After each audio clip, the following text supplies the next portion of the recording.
Good morning all of students. कल हमने आप लोगों को सामान्य बालक और विकलांग बालक के विषय में बताया, विकलांग बालकों की विशेषता के विषय में बताया, विकलांग बालकों के प्रकार के विषय में बताया। प्रकार में हमने आप लोगों को कहा था 4 प्रकार। ये 4 प्रकार आपके सिलेबस में है। 4 प्रकार की विकलांगता के विषय में हमें आपके सिलेबस के अनुसार बताना है। अगर देखा जाए तो बालकों में पहले भारत सरकार के द्वारा, डॉक्टरों के द्वारा प्रकार निर्धारित किए गए थे, 7 प्रकार थे, जो वर्तमान समय में बढ़कर 21 हो गए हैं। उनमें बहुत सारे रोगों को भी शामिल किया गया है, जिससे विकलांगता 21 प्रकार की हो गई है। इन 21 प्रकार की विकलांगता में आपको 4 प्रकार की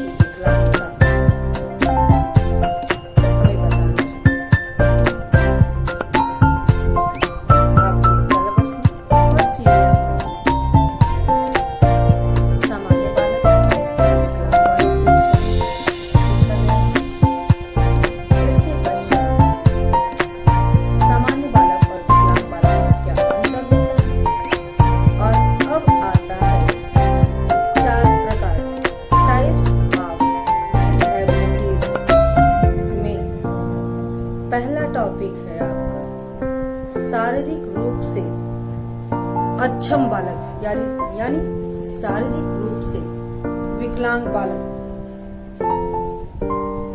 यह आप सभी को पता है कि स्वस्थ शरीर में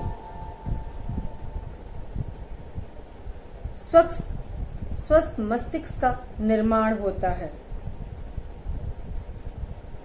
चाणक्य की यह परिभाषा यह सिद्ध करती है कि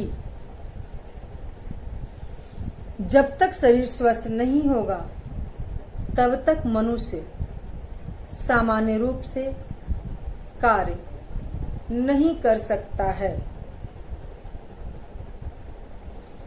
शारीरिक स्वास्थ्य ही उसके कार्य को प्रभावित करती हैं। विकलांग अथवा अक्षम बालक का स्वास्थ्य उसके कार्य को प्रभावित करता है। विकलांग और अक्षम बालक शारीरिक रूप से विकलांग कहलाते हैं। शारीरिक रूप से विकलांग होने की वजह से ही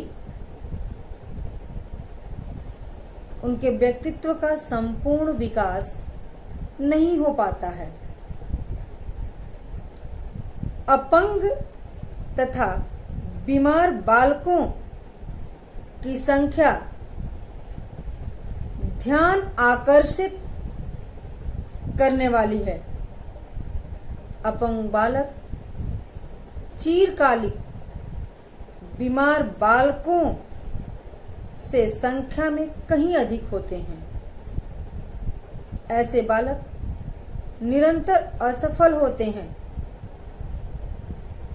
और अंत में विद्यालय आना छोड़ देते हैं। इनकी असफलता का कारण कहीं न कहीं परिवार, समाज, विद्यालय सभी लोग जिम्मेदार होते हैं, क्योंकि इनको वो संपूर्ण सुविधाएं प्रदान नहीं की जाती है जो सामान्य बालकों को प्रदान की जाती है। स्वयं के माता पिता ही जब अपने बच्चे को हेय दृष्टि से देखते हैं तो वह बच्चा स्वयं में हीनता महसूस करता है जिससे कि उसका विकास अवरुद्ध हो जाता है। शारीरिक विकलांगता किसी बालक की वह अवस्था दिखाती है जिसमें वह किसी भी प्रकार की शारीरिक अयोग्यता के कारण औसत बालकों की तरह स्कूल जाने में असमर्थ होता है। औसत बालकों की तरह क्रियाकलापों, शैक्षिक क्रियाओं, पठन पाठन, समायोजन में असक्षम होता है। इस शारीरिक अयोग्यता विशेष को नियंत्रित करने के लिए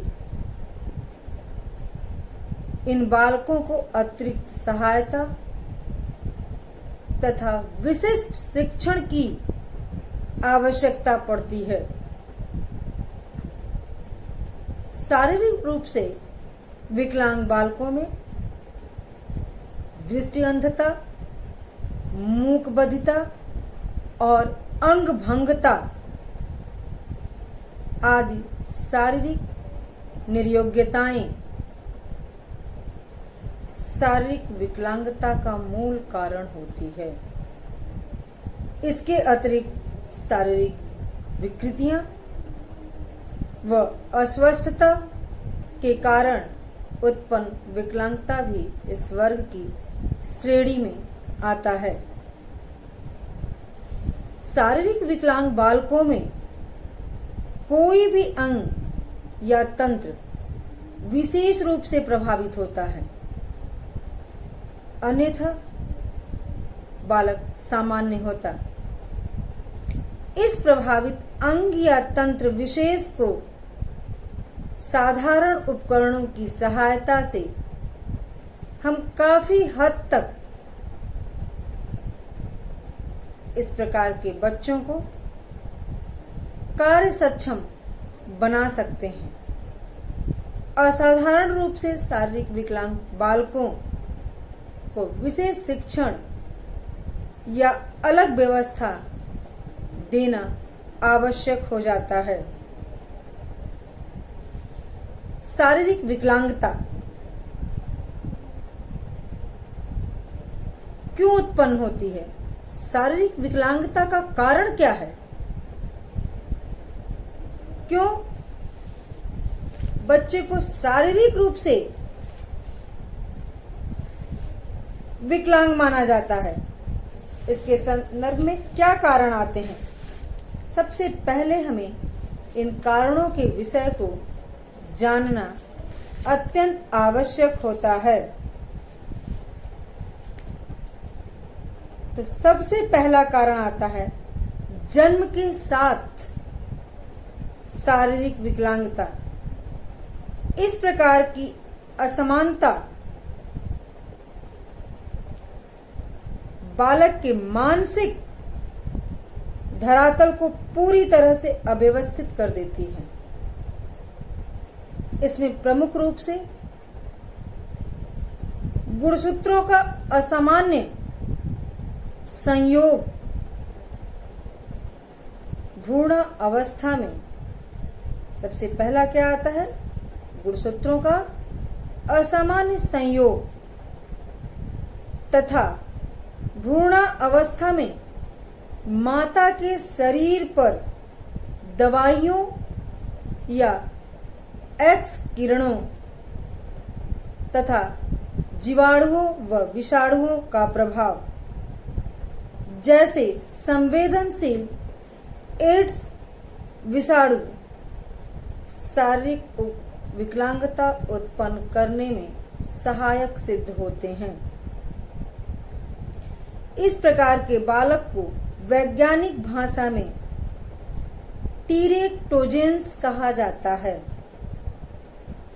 इस प्रकार के बालक को वैज्ञानिक भाषा में क्या कहा जाता है? टीरेटोजेंस कहा जाता है।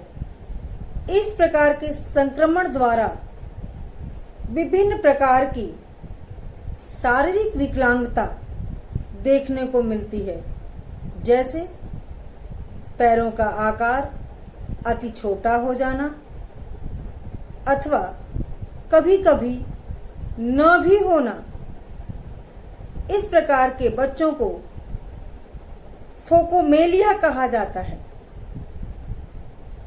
या तो इनके पैर छोटे होते हैं या पैर होते ही नहीं हैं। जिनके पैर छोटे होते हैं, एक पैर छोटा बड़ा हुआ, या शरीर की अपेक्षा पैर ही छोटा हो गया, या पैर हुआ ही नहीं, इस प्रकार के बच्चों को फोकोमेलिया कहा जाता है। गर्भावस्था में माता के संक्रमित होने का विशेष प्रभाव बालक के जन्म के साथ ही दिखने लगता है। गर्भाधान के समय माता का नशीली दवाओं का सेवन करना मुख्य रूप से बच्चों में मानसिक विकृतियां, मानसिक विकलांगता, मस्तिष्क क्षतिग्रस्तता, अतिक्रियाशीलता के साथ शारीरिक विकलांगता जैसे चेहरे की असामान्य बनावट, हृदय गति में असामान्यता के रूप दिखाई देते हैं। ये सभी विकलांगता जन्म के साथ उत्पन्न होती है, जो माता के द्वारा बच्चों में आती है। गुणसूत्रों का संयोग सही ढंग से न हो पाना, माता का नशीली दवाएं लेना, एक्सरे किरणों का प्रभाव पड़ना, यह सब बच्चों में गर्भ के दौरान ही बच्चों को विकृत कर देता है, जिससे कि विकलांग बालक जन्म लेते हैं। दूसरा कारण आता है जन्म के बाद शारीरिक विकलांगता। जन्म के बाद शारीरिक विकलांगता को हम अर्जित विकलांगता भी कहते हैं, क्योंकि जन्म के समय ये बच्चे शारीरिक रूप से पूर्णतः स्वस्थ होते हैं। सामान्य बालकों की भांति ये चल फिर लेते हैं, पठन पाठन में भाग ले लेते हैं,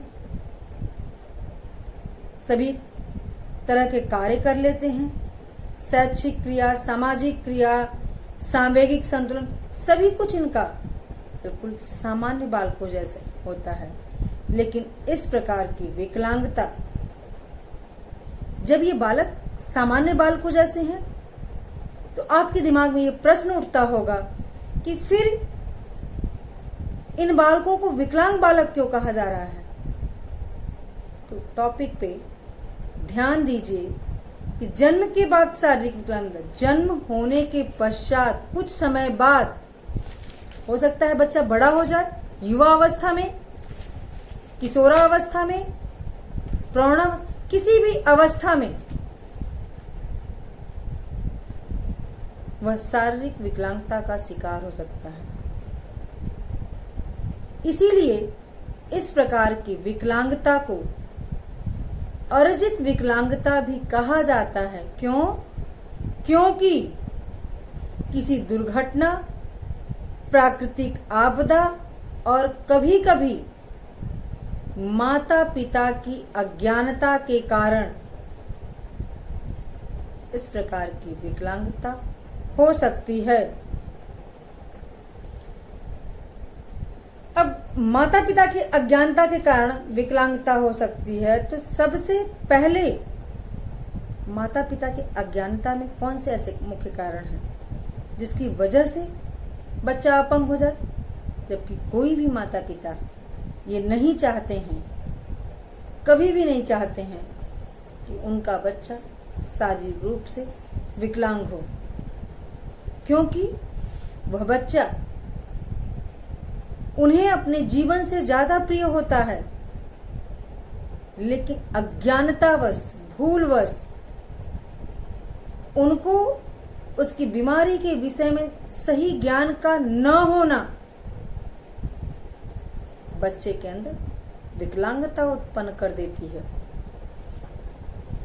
इसमें सबसे पहला आता है जन्मजात अनियमितता। बालकों में इस प्रकार का दोष ज्यादातर आर्थिक रूप से कमजोर परिवार में पाया जाता है। जन्मजात अनियमितता अक्सर इस प्रकार की विकलांगता आर्थिक रूप से जो कमजोर परिवार होता है उनमें ही पाया जाता है। उसका कारण क्या है? गर्भावस्था में माता को सही पौष्टिक आहार का न मिलना, क्योंकि गर्भावस्था में माता के शरीर में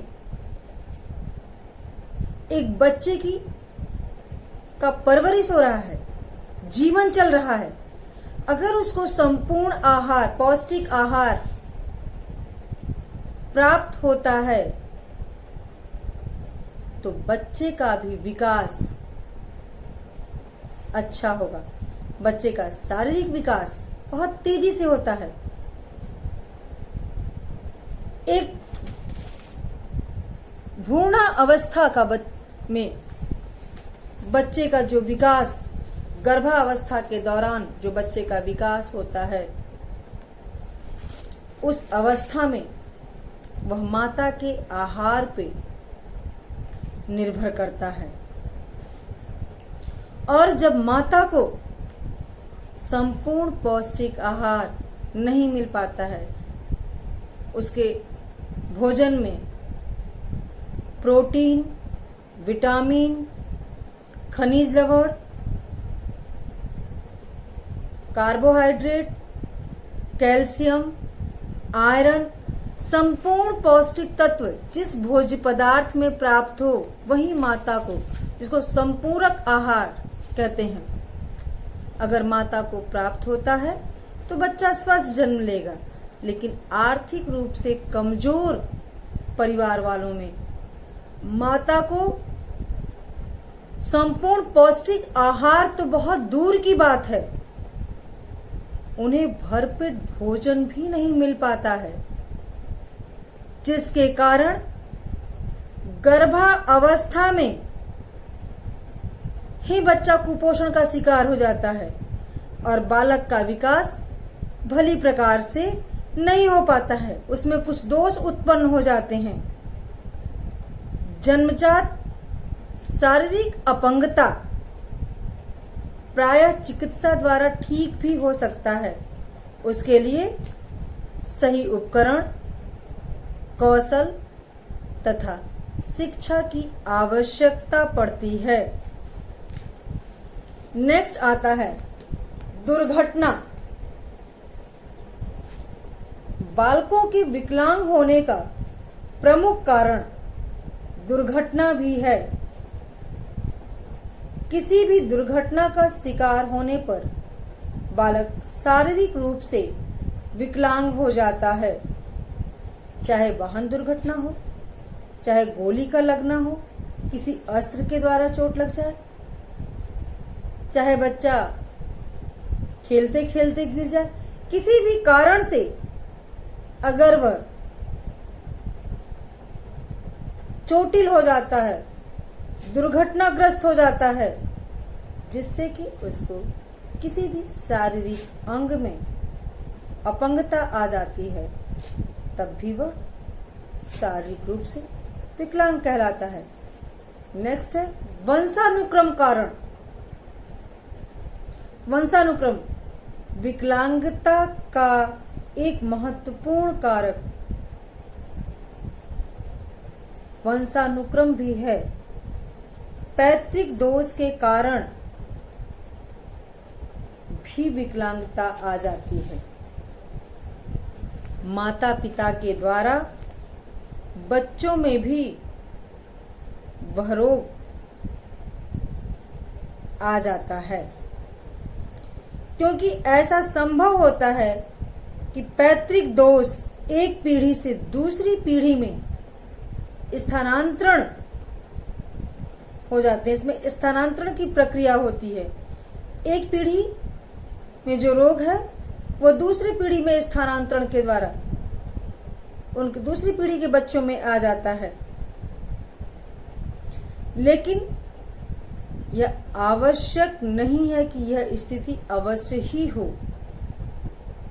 क्योंकि कभी कभी माता पिता में दोष पाया जाता है लेकिन बच्चों में वह दोष नहीं होता है। उनके बालक पूर्ण रूप से स्वस्थ एवं सामान्य बालकों जैसे होते हैं।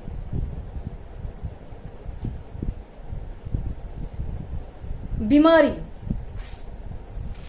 एक और कारण है विकलांगता के लिए। बीमारी कुछ ऐसे रोग या बीमारियां जिसके कारण भी विकलांगता होता है। कुछ ऐसे रोग और बीमारियां होती हैं जिसके कारण बाल विकलांग हो जाते हैं। जैसे आप उदाहरण के तौर पे लीजिए, पोलियो शारीरिक अपंगता देता है। इनमें अस्थियों, अस्थिसंधियों, पेशियों और रूप आकृति में दोष आ जाता है। विकलांगता का प्रमुख रूप से दुर्घटना के कारण शरीर के किसी अंग में अपंगता, पोलियो, अंधापन, अति कुपोषण, अति शोरगुल युक्त वातावरण में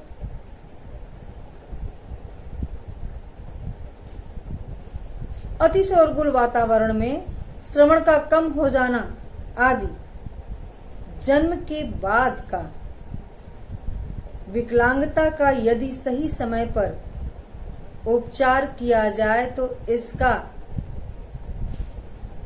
कुछ हद तक इस समस्या का समाधान निकल जाता है। परंतु कभी कभी इसके आंशिक लक्षण दिखाई देते हैं। स्थायी समाधान में से अनेक वृद्धा अवस्था में अपने प्रभावों को व्यक्त करते हैं, जिससे व्यक्ति में शारीरिक विकलांगता आ जाती है। शारीरिक विकलांगता के लक्षण। अब शारीरिक विकलांगता के क्या क्या लक्षण हैं, इसके विषय में हम आपको बताते हैं।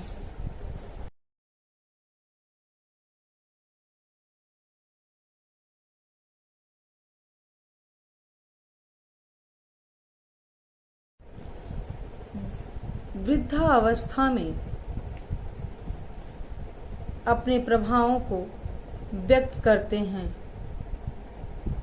जिससे व्यक्ति में शारीरिक विकलांगता आ जाती है। शारीरिक विकलांगता के लक्षण।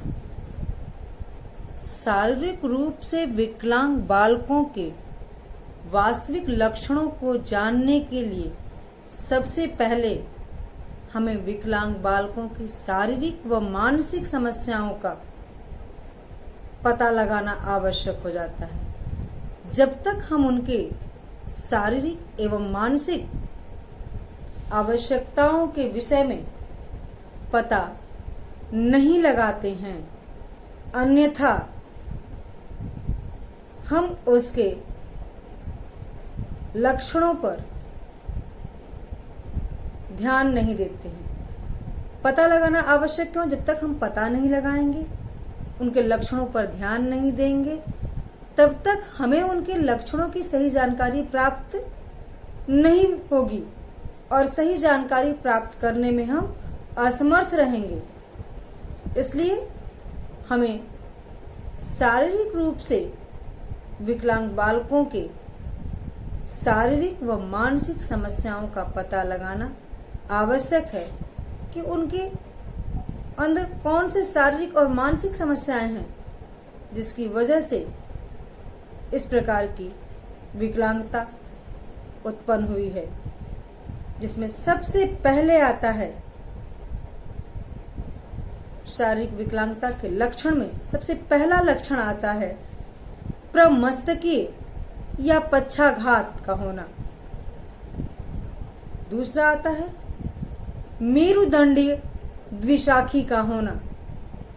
तीसरा मांसपेशियों का कमजोर हो जाना। ऐसे बालकों की मांसपेशियां कमजोर हो जाती हैं, ये शरीर से अपंग होते हैं लेकिन बुद्धि से नहीं। इसलिए चौथा होता है सामान्य बुद्धि, यानी सामान्य बालकों की जैसे इनके पास सोचने समझने की क्षमता होती है। इनका IQ लेवल 90 से 110 के बीच में होती है। सामान्य बालकों की तुलना में इनके अंदर सृजनशैली कम पाई जाती है। क्यों? क्योंकि अपनी विकलांगता की वजह से हीनता का बोध करते हैं, नहीं तो इनकी बुद्धि सामान्य बालकों की बराबर होती है। मिर्गी का दौरा पड़ना, यह भी एक लक्षण है विकलांगता का। यह एक लक्षण है मिर्गी का दौरा पड़ना, जिसे पहले सामान्य बीमारी के रूप में जाना जाता था। यह विकलांगता की श्रेणी में नहीं रखते थे लोग। इसके लिए लोग उपचार पद्धति को कभी नहीं अपनाते थे, लेकिन जैसे जैसे तकनीकी का आविष्कार हुआ, वैज्ञानिक युग है, नई नई तकनीकियों का आविष्कार हुआ, नए नए विचार आए और नई नई उपचार पद्धतियां भी विकसित हुई।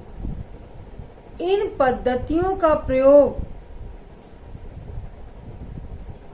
मानव जीवन में, मानव जीवन के विकास में तथा मानव जीवन के रोगों में भी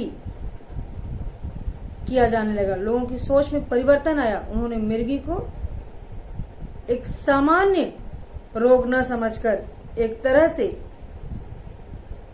एक प्रकार की यह विकलांगता है और इसको वह विकलांगता की श्रेणी में मानने लगे। इसके पश्चात आता है कुपोषण और अन्य बीमारी का होना। कुपोषण बालक शारीरिक रूप से बिल्कुल कमजोर होता है। क्यों? क्योंकि उसे संपूर्ण पौष्टिक आहार नहीं प्राप्त हुआ है, जिससे वो कुपोषित हो गया है। और कुपोषण की अवस्था में उसे कई तरह के शारीरिक रोग ग्रसित कर लिए हैं। कई बार ऐसा होता है कि कुपोषण की स्थिति में व्यक्ति चलने में असक्षम हो जाता है। इस तरह से उन्हें शारीरिक विकलांगता की श्रेणी में रखा जाता है। पीछे हटने की प्रवृत्ति, इन बालकों में पलायनवादिता बहुत ज्यादा पाई जाती है। यह लोगों से समायोजन नहीं कर पाते हैं, बहुत जल्दी पीछे हट जाते हैं। मनोवैज्ञानिक लक्षण सामान्य बालकों की तुलना में घुटन को सहने की क्षमता इन बालकों में बहुत कम पाई जाती है। जितना अधिक सामान्य बालकों में विषम स्थितियों में सहने की क्षमता पाई जाती है, उतना ही कम इन बच्चों में पाई जाती है। शारीरिक रूप से विकलांग बालकों की लक्षण के पश्चात इसकी विशेषता को जानना अत्यंत आवश्यक है कि इन बच्चों में ऐसी क्या विशेषताएं होती हैं जिनके माध्यम से हम यह जान सके कि ये शारीरिक रूप से विकलांग है। तो सबसे पहली विशेषता होती है कि ये चल फिर नहीं सकते हैं, चलने और फिरने में असक्षम होते हैं। नेक्स्ट, शारीरिक कार्यों को करने में इन्हें कठिनाई का अनुभव होता है। वस्तुओं को रखने और उठाने में असमर्थता महसूस करते हैं। नेक्स्ट, अक्सर ये लड़खड़ा कर चलते हैं। इनमें के जोड़ों में दर्द की शिकायत होती है। इनकी मांसपेशियां सुचारू रूप से कार्य नहीं कर पाती हैं। क्योंकि मांसपेशियों का अव्यवस्थित ढंग से विकास होता है, वह शिथिल रहती हैं, जिससे बच्चा सुचारू रूप से कार्य करने में असमर्थ होता है। ऐसे बालक अक्सर दूसरों पर निर्भर होते हैं और अधिकांशतः यह देखने में आता है कि इस तरह के बालक में संवेदनशीलता अधिक होती है।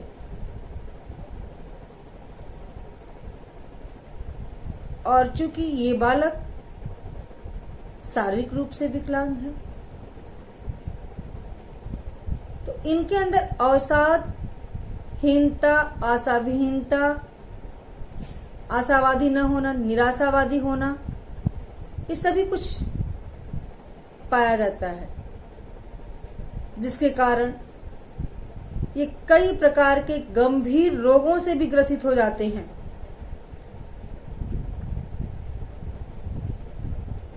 ऐसे बालक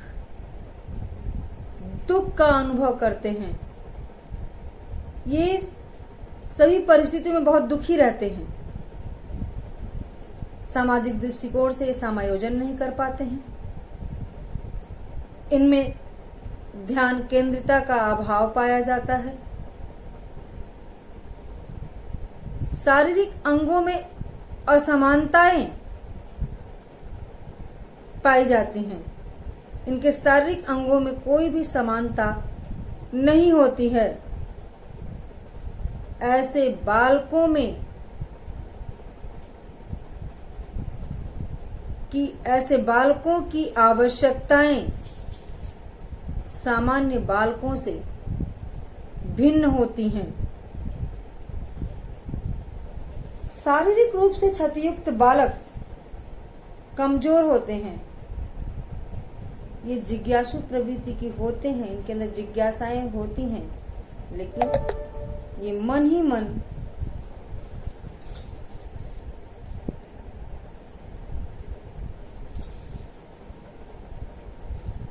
मन ही मन घुटते रहते हैं, जिससे कि इनकी जिज्ञासाएं ये बाहर नहीं प्रस्तुत कर पाते हैं। ऐसे बालक कम क्रियाशील होते हैं,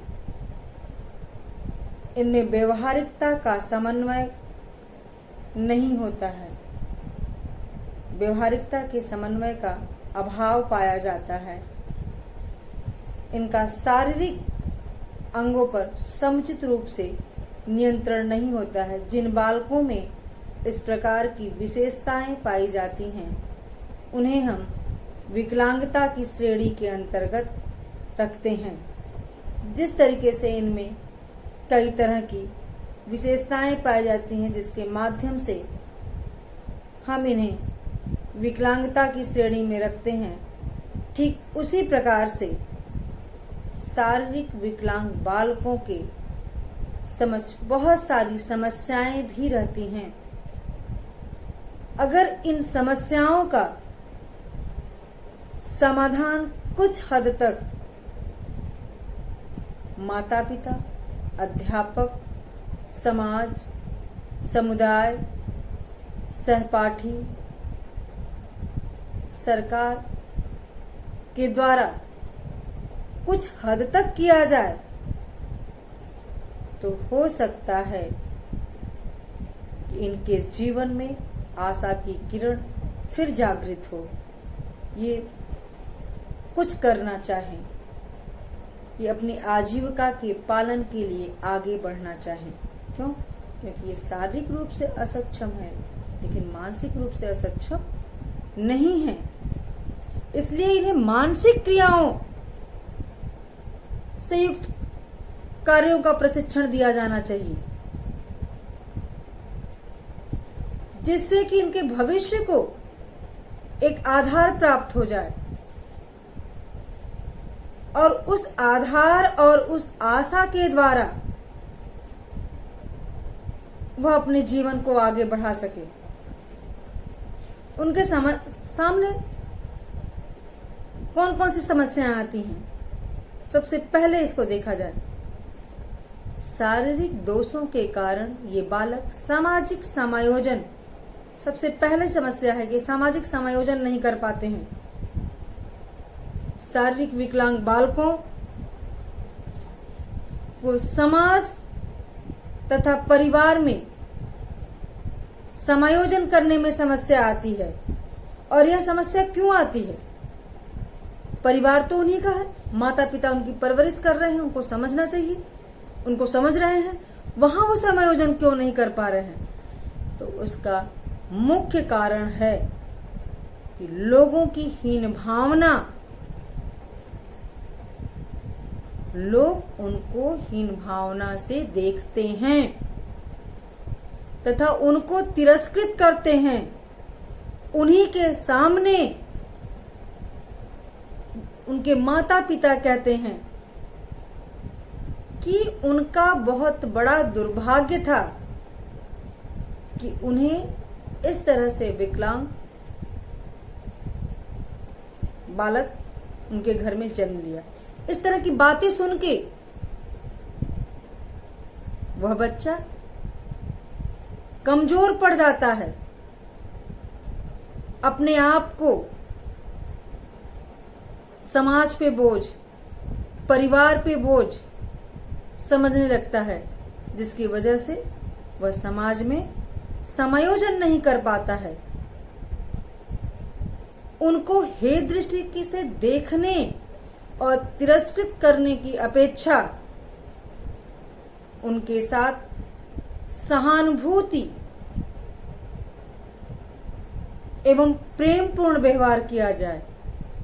दया की जगह पे उन्हें कार्य को करने के लिए एक दिशा दिया जाए, उनको प्रेरित किया जाए, उनको प्रेरणा दिया जाए कि आप बिल्कुल सामान्य बालक जैसे हैं और हम आपको उतना ही प्रेम करते हैं जितना अन्य भाई बहनों को करते हैं। तो उनको मनोबल मिलता है, कार्य करने की प्रेरणा मिलती है और जो कुछ भी वो कर सकते हैं।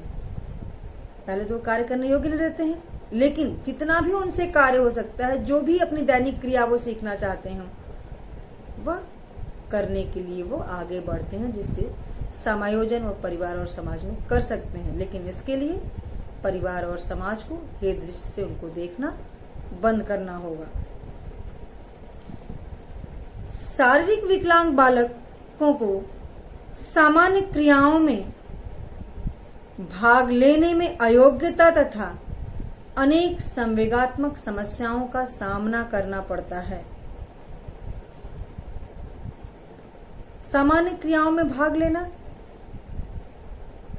जो सामान्य बच्चे खेल कूद में भाग लेते हैं, पढ़ाई शैक्षिक कार्यों में भाग लेते हैं, कार्यों में भाग लेते हैं, वो ये बच्चे नहीं कर पाते हैं, जिससे उन्हें सामान्य बालकों से ईर्ष्या और जलन होने लगती है, द्वेष होने लगता है, जिससे कि उनका संवेगात्मक विकास भी बाधित होता है और संवेगात्मक समस्याओं का इनको सामना करना पड़ता है। इनके अंदर नकारात्मक संवेग बहुत ज्यादा हो जाता है, जिससे कि इनके व्यवहार में भी परिवर्तन आने लगता है। शारीरिक रूप से विकलांग बालक अपने आप को बोझ समझता है और यह हीनता उनके अंदर इतनी आ जाती है कि वह अपने जीवन में निराशा एवं कुंठा से भर जाते हैं, जिसके कारण वे समाज एवं परिवार के साथ समायोजन नहीं कर पाते हैं। शारीरिक रूप से विकलांग बालक सामान्य क्रियाओं में भाग नहीं लेता है, जिसके कारण वह जीवन के प्रति निराश हो जाता है और दुखी हो जाता है कि वह तो किसी कार्य के लायक नहीं है, मेरा जीवन ही व्यर्थ है, क्योंकि मैं तो कोई कार्य ही नहीं कर सकता हूं, मैं दूसरे पर आश्रित हूं। ऐसी सोच उसको निराशा और दुख की स्थिति की तरफ लेकर जाता है। जिसे दूर करने का प्रयास करने का कार्य माता पिता को करना चाहिए। नेक्स्ट, शारीरिक विकलांगता के कारण बच्चों में सामाजिक परिपक्वता का विकास बहुत कम होता है, क्योंकि वो समाज में समायोजन नहीं करते हैं, समाज में घुलते मिलते नहीं हैं, समाज से संपर्क स्थापित नहीं करते हैं, जिसकी वजह से उनके अंदर सामाजिक परिपक्वता की कमी पाई जाती है। शारीरिक विकलांग बालकों में आत्मविश्वास की भी कमी पाई जाती है, जिसके कारण अगर उनसे कुछ कार्य होता भी है तो ये कह देते हैं कि हमसे ये कार्य नहीं हो पाएगा या मैं यह कार्य नहीं कर सकता। यह सिर्फ और सिर्फ उनके आत्मविश्वास की कमी के कारण होता है। यह आत्मविश्वास जागृत करना है माता पिता को और अध्यापक को। उनको यह बताना है कि यह क्षमता है आपके अंदर, इस कार्य को आपसे बढ़िया कोई नहीं कर पाएगा। कई बार आपने देखा होगा कि शारीरिक रूप से विकलांग जो बालक रहते हैं, जिनका पैर अपंग हो लेकिन हाथ सही हो, मानसिक क्रियाएं सही हो, बहुत अच्छा चित्रकला करते हैं, बहुत अच्छी पेंटिंग करते हैं, तो वो बच्चा जिस क्षेत्र में रुचि ले रहा है और जिस क्षेत्र का कार्य कर सकता है, उसके लिए उसके आत्मविश्वास को जागृत करना अत्यंत आवश्यक है, जिससे कि उसकी इस समस्या का निदान हो सके। शारीरिक रूप से विकलांग बालकों को उनके साथियों, माता पिता, परिवार, विद्यालय में दया, प्रेम, सहानुभूति नहीं मिल पाती है, जबकि यह बच्चे प्रेम और करुणा चाहते हैं। लोग इनको हे दृष्टि से देखते हैं, न सहानुभूति, दया, प्रेम नहीं मिलता है, न माता पिता, भाई बहन, अभिभावक, अध्यापक, अपने मित्रगण से, तो ये कहीं न कहीं दुखी हो जाते हैं। जबकि इन बच्चों को, ये बच्चे प्रेम और करुणा चाहते, वो दूसरों के द्वारा प्रेम चाहते हैं कि दूसरा उनको प्यार करे, करुणा करे, उनको समझे, उनकी बातों को समझे, उनकी समस्याओं को समझे, उनकी भावनाओं को समझे, उसके अनुसार उनको दिशा निर्देश दे। बेटा, यहीं पे अब हम इस टॉपिक को समाप्त करते हैं। नेक्स्ट टॉपिक हम अगली कक्षा में लेंगे, जिसमें हम आपको बताएंगे कि शारीरिक रूप से विकलांग बालकों के लिए हेतु शैक्षिक प्रबंध कैसे करना चाहिए, किस प्रकार की शिक्षा प्रणाली की व्यवस्था करनी चाहिए, जिससे कि उन्हें सामान्य बालकों के बराबरी में ला सके और बराबरी में शारीरिक क्रियाकलापों के माध्यम से न ला सके तो शिक्षा के माध्यम से ही उनको उनके जीवन के विकास में आगे बढ़ा सके। Thank you.